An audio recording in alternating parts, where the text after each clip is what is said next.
How accessible would you say women's healthcare is today? That's a difficult question. It depends on where we're talking about.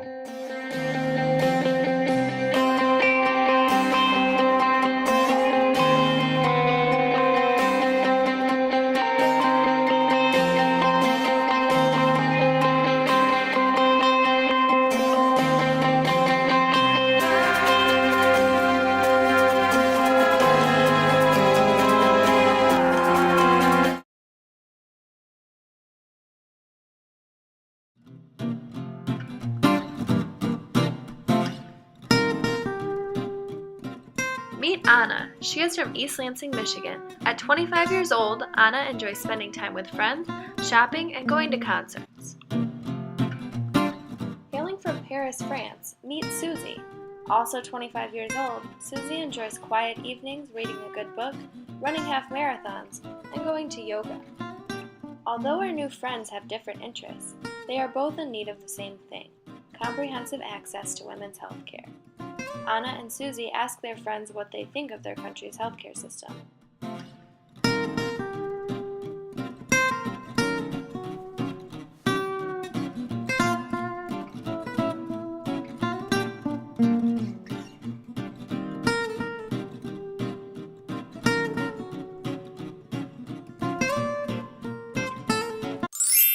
We hypothesize due to universal healthcare coverage and a robust public transportation system, Susie will have an easier time obtaining effective healthcare coverage.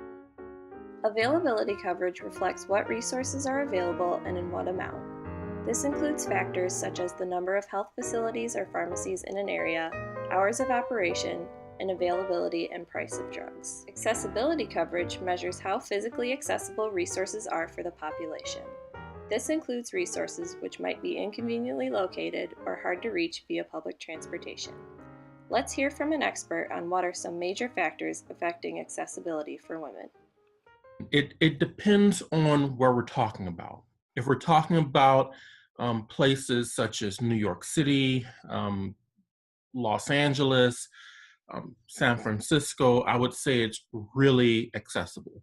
But for much of the country, it's not. For example, in areas in the South, it's not accessible at all. If we're talking about rural areas, not accessible, especially when it's compared to more urbanized areas or even suburban areas. So I think we have I know we have a long way to go before before women's healthcare is accessible to all women. Let's follow our new friends to find out just how effective their healthcare coverage is. First, Anna and Susie are looking for emergency contraception. Anna heads to the nearest drugstore while Susie walks to her local pharmacy. There are 48 drugstores in the Lansing City, 2 of which are open 24 hours. In Paris, there are 98 pharmacies, of which 17 are open 24 hours. Although there's a higher quantity of pharmacies in Paris, there are actually more per square mile in East Lansing. Starting from the city center, Anna walks 350 feet down the street to a pharmacy, while Susie walks 3 times that distance to get to hers. When she arrives, Anna is shocked to find that her emergency contraception costs $50. Susie pays just a fraction of that price at €7. Though the drug's availability was greater in Paris due to its inexpensive price, it was not as accessible compared to that of East Lansing, where there were nearly twice as many pharmacy locations within a square mile. The United States has a free market insurance system in which 61% of Americans receive their health insurance through their employer because group plans tend to be less expensive. About 84% of the population has insurance, 26% public and 70% private. Nearly 42 million, or 1 in 5 Americans, are uninsured.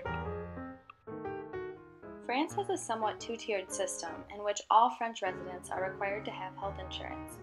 The money for this insurance is taken directly out of their paycheck like taxes, and there is no opportunity to opt out, which makes it cheaper for everyone to have health insurance. Annual per-person spending in France is about $3,300. In the US, it's about $6,400.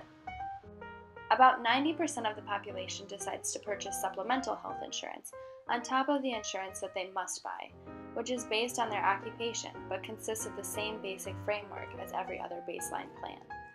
insurance companies are not allowed to compete with each other by lowering premium rates.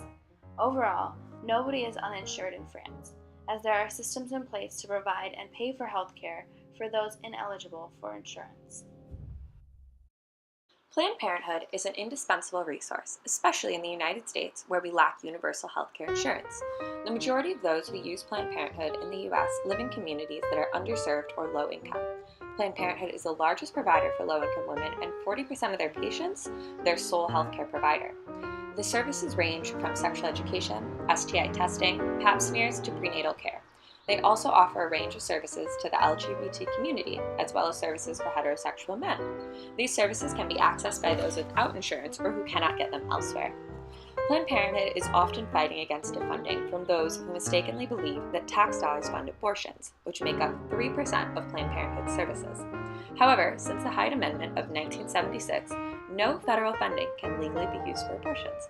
All federal funding for Planned Parenthood is used for the plethora of other services they provide. Planning familiale in France is different, as they do not provide healthcare services like Planned Parenthood. There is not as much of a need because of the universal healthcare system. Instead, they are a resource to increase accessibility by connecting patients with healthcare providers and providing sexual education.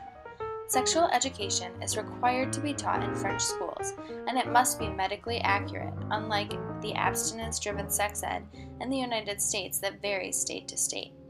Based on the many other ways to access healthcare for women in Paris, planning familiale is not as vital a resource as Planned Parenthood is to those in the United States. Transportation is a key factor in determining accessibility for both rural and urban women. Curious to see just how easy it is to travel to Planned Parenthood and Planning Familial, we followed Anna and Susie to see where their journey took them. To get to her local Planned Parenthood, Anna first learns that it is located in Frandor Plaza. She arrives at a bus stop and reads the map to learn that the number 1 bus goes straight there.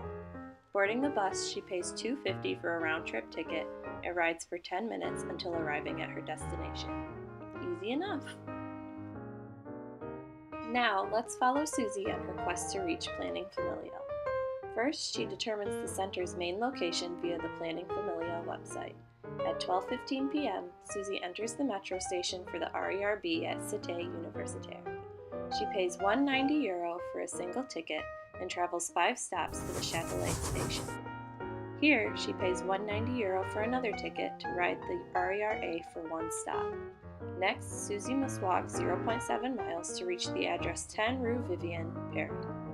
The trip took her 50 minutes. But wait a second, what the? Susie is shocked to find that 10 Rue Vivienne is now an optical store. Susie, exasperated, walks 0.7 miles back to the Châtelet station, where she pays another €190 to take the RERB back to Cité Universitaire. Here, she collects herself and plans to travel to the secondary Planning Familial location, 9 Villa d'Est, Paris. Paying €190 for a tram ticket, she rides to Port d'Ivory and disembarks. Now comes the real challenge. Wandering the sidewalk, Susie finds, by chance, a sign pointing in the direction of Planning Familial. She searches for another 10 minutes until discovering a small sign on the door of an apartment complex. Upon entering, Susie finds the lobby doors to be locked with a code that only residents know. About to give up, she is helped by a friendly tenant who enters the code and lets her in. Up an elevator and down a dark hallway lay a closed door with a small sign reading Planning Familial. Finally, relieved, Susie reaches for the door until it doesn't budge. Closed? A small sign on the door showed the hours of the facility to be 10 to 5 Wednesday and 10 to 4 Friday, closing for the month of August. Exasperated, Susie leaves without receiving the services she needs. Yet it cost her €9 and took 2 hours to complete.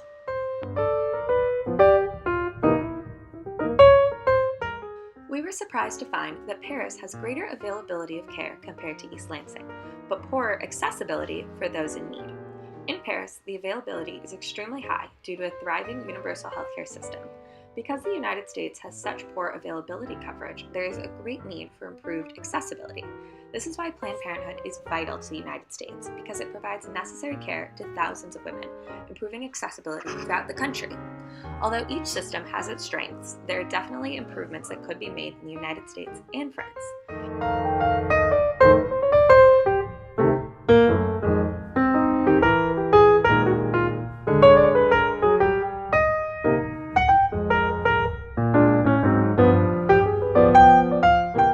Although all females are in need of comprehensive reproductive health care services, neither the United States nor France offer effective coverage for women. In order to achieve effective coverage for all women, strides must be made in both the United States and France. In France, improving accessibility via public transportation and increasing the number of pharmacies will create better opportunities for low-income women to access the care they need. In the United States, it is a disturbing fact that we must fight not only to improve availability, but maintain it as well. The movement to defund Planned Parenthood will have disastrous consequences, creating a rift in both accessibility and availability coverage and damaging any hopes of creating effective coverage for women.